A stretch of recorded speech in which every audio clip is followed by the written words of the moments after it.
So this is Dr. Larry Ruddle, and I'm continuing with the IT overview for Belhaven Houston faculty. And we just covered BlazeNet in the previous video and what BlazeNet can do for you. And hopefully you have a clear understanding of how to, as we demonstrated how to do all these things in BlazeNet so you can use it effectively. Now let's continue and talk about Cybergate. Cybergate is what we use to deliver class material to students. There's two kinds of ways we use Cybergate. We use Cybergate in normal classes for Turnitin assignments, which is our tool for checking for plagiarism, and for also just organizing classes in a normal way. But we also use Cybergate for what we call blended classes. These are graduate classes currently, but in the future we'll move to undergraduate classes. And blended classes are where we use Cybergate extensively for delivering videos and allowing students to participate in discussions for as part of their preparation for the weekly classes. So as faculty, you want to have a basic knowledge of Cybergate, but if you will be teaching a blended class currently or in the future, you need to also go ahead and learn the advanced material, and we'll talk about what those are shortly. So to get to Cybergate, it's the same approach. You can go to the main Belhaven www.belhaven.edu website and click on Current Students, and then click on Cybergate and sign in. So again, just where all this material is, Current Students, and then this time we're going to click on Cybergate and sign in. It should be the login should be the same as your email login. You can see the login information if you are a student. Also, if you are faculty, it's going to be, like I said, email on the bottom there is the kind of the faculty information. So we're going to go ahead and log in, and then we'll talk about different aspects of Cybergate as we continue through our slide presentation. So what do we do in Cybergate? I mentioned the two basic ways we use it, but specifically it's a place for students to submit assignments. It's really a lot better if students can just submit an assignment as soon as they finish it versus having to print it out, bring it to class, then you have to collect it. So we want to move to a paperless office as much as possible, and Cybergate allows us to do that. So it certainly it's better for the environment if we can reduce use of paper. So that's part of the dynamic as well. So, but also it makes sure we have a receipt for receiving the assignment, and then we can also provide quicker feedback so that the students can receive their grades as soon as you've graded them versus having to wait for a week or so to get feedback. So it also is a way for you to enter individual grades for assignments. So we'll talk about that shortly. In fact, I'll just demonstrate that shortly on as far as how to enter individual grades. Notice I've got a number of classes since I'm teaching online and on ground as well. So here's a blended class that I'm teaching, MBA 688. And so there's the information, the videos, the other information. Notice the headings that we use. We use some slightly different ones at times, but basically these basic headings that we call a template that we use in Houston that I can help set up for you. But notice to just simply enter grades, I'll just click on Grades on the left-hand side under Settings, and then simply click on Turn on Settings, turn Editing on, the button up in the upper right. And now I can simply enter a grade if I want to. And there's also other ways to enter grades, but this is the basic way to do it. Just type in what the grade is, and then there's a little box to the right where you can add comments as well. So this is how you can enter grades for individual assignments. Also, you can add any additional class material. For example, I'm teaching a Bible class, and I clicked on Home to go back to this screen with all the courses. Before I forget, though, when you go into Cybergate, look for the Belhaven Houston campus faculty site. When you join us, you are added to that site, and that's where all these this orientation material is found, as well as information when we have workshops and forums that are used often. So make sure you are familiar with that site, and you'll see that when you log into Cybergate as well. If for some reason you don't see it, let me know to make sure I add you to that list for that site. So again, getting back to a Bible class, and we're talking about how do you add additional material. So again, I'm just clicking on the site. To do anything in Cybergate, you just need to click Turn Editing On. Otherwise, it's really confusing on, what do I do, how do I add things.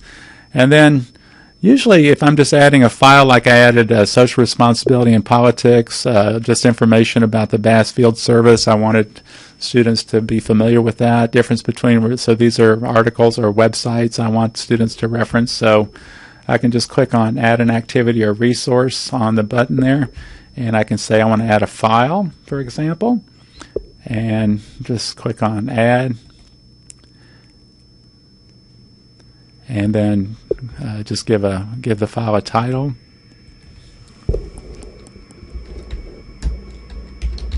Little description.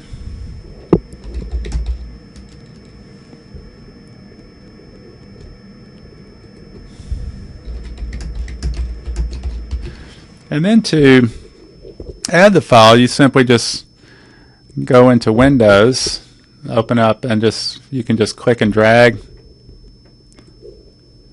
the file that you want to add to there, or you can also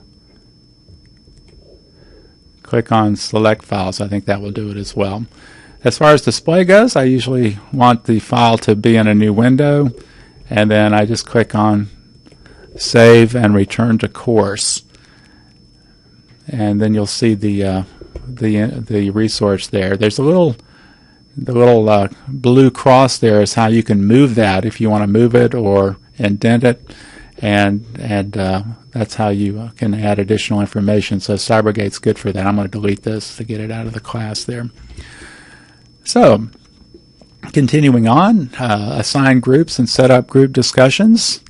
As you set up groups for a class, you want the groups to be able to submit assignments. So the way you set up groups is to, again, go back to Settings and click on Users, and then click on Groups.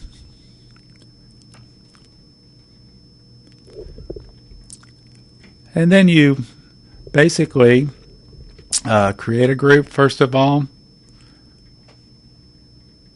and say, again, usually students like to name their groups, so it's but you can also give them generic names and then just save changes. And then you want to add and remove users on the button on the right there, and that allows you to pick the students. You can hold down the Control key and then just say I want to add those students to that group 1, and then I want to go back to groups, and then I can certainly add the other students. So this allows students to create custom forums just so that just groups can access them, and also, more importantly, when students submit an assignment, just when one student submits, they can submit for all the students. So also there's other activities, and which we'll discuss later. So let's continue on and talk a little more about how to find other information, because as we talk about Cybergate, there's other videos that you'll be looking at that are created by our Cybergate team that can help you with other features of Cybergate. So to find other information that's important to you and your students, same thing. Go to the Belhaven website. click on current students, and then go to adult student services. So I'm going to go ahead and log out of here, out of Cybergate, and go back to my Belhaven website, again, www, again, current students, and then I'm going to go down to adult student services. So there's much useful information here. As I said, the team meeting log, for example, that students need, undergraduate students need. If they're a graduate blended class, they don't necessarily need this, but everybody else needs it. Project team meeting log. Again, students should take initiative to download this. They know they're instructed on how to do that, but it's a good reminder if you want to remind them, show them how to get that. Now, in every class, they do need to turn in a project team evaluation form, and so that's also here. There's the project team evaluation form.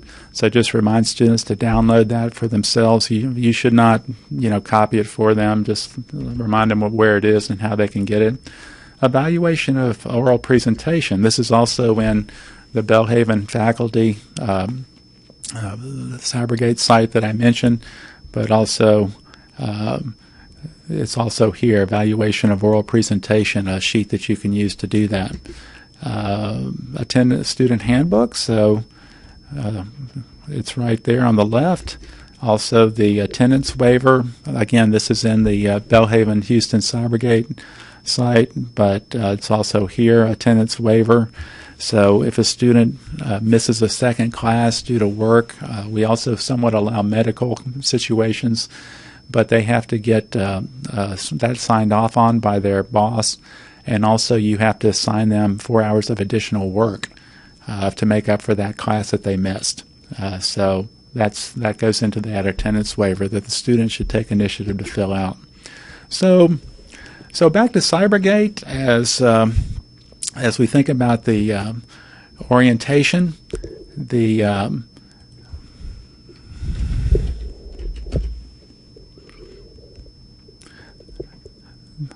so again, the orientation continues on the Belhaven Cybergate site.